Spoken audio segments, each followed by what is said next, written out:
this peak performance project, the world famous place where we train athletes, test running shoes. Today we're going to be giving you guys another stretch that you guys can do at home. This one's going to focus a little bit more on hamstring mobility. It's also a great stretch for the hips. Also gets a little bit of sciatic nerve mobilization in there as well. Now there's some other more basic sciatic nerve mobilizations on YouTube that you can find.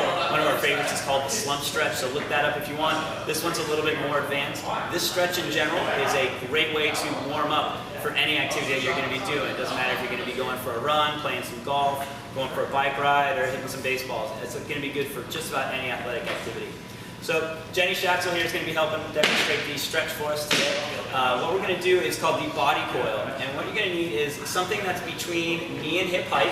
You're going to need a strap, something that's not stretchy. So a dog leash, a couple of belts looped together, that's all going to work great. A piece of stretchy band is not going to work so well.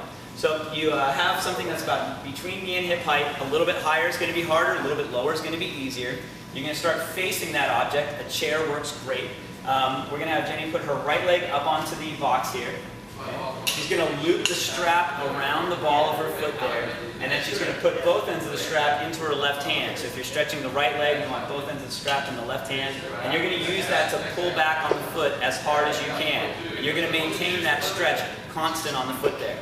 Now she's going to take her right arm, she's going to put it straight out like that, and then she's going to rotate her whole body to get the stretch. And one of the big keys of this is letting the hips rotate into that stretch and then come on up out of it. So we don't hold this stretch for a long time. It's much more like a dynamic stretch. And we do that for two reasons. Number one, it's a nice, easy way to warm up the hamstrings and the piriformis muscle group in the hips. So you're going to get loose thighs, loose hips. It's also, because we are putting some tension onto that sciatic nerve, we want to make sure we don't irritate the nerve by holding that stretch too much. So we have Jenny basically go through this rotational movement. She's going to hold it for 1 to 2 seconds and repeat it 10 times.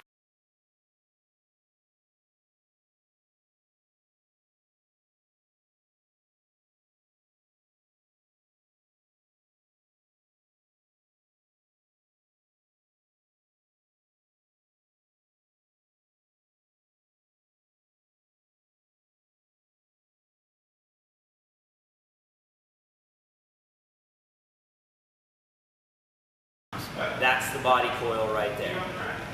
Now, we have a modification of this stretch that we like to call the body coil both ways. This is another one that's a great way to stretch the thigh. It gets into the inner thigh a little bit more. So what Jenny's going to do now is switch hands. She's going to put both ends of the strap into the right hand, and now she's going to rotate the opposite direction. Again, making sure you get a nice twist to the spine and a good twist through the pelvis right there as well. You're going to feel that stretching in through the inner thigh, and it's going to be a nice stretch. Same rules apply with this one. You're only going to go to that end point of the stretch where you get a nice medium intensity stretch and then release. With both of these movements, you shouldn't be feeling any pain. If you do, just go up right below that point of pain and then release the stretch. It should never be something that's sore during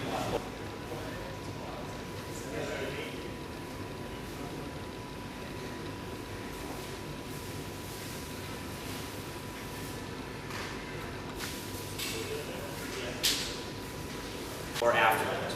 Like we said, it's a great way to warm up before any activity. We have golfers do it on the bench before they tee off. We've had cyclists put their leg up on their bike and do it. It's a wonderful stretch that is very, very easy to do. Doesn't require a lot of equipment or you getting on the ground. It's a great way to warm up for any athletic activity.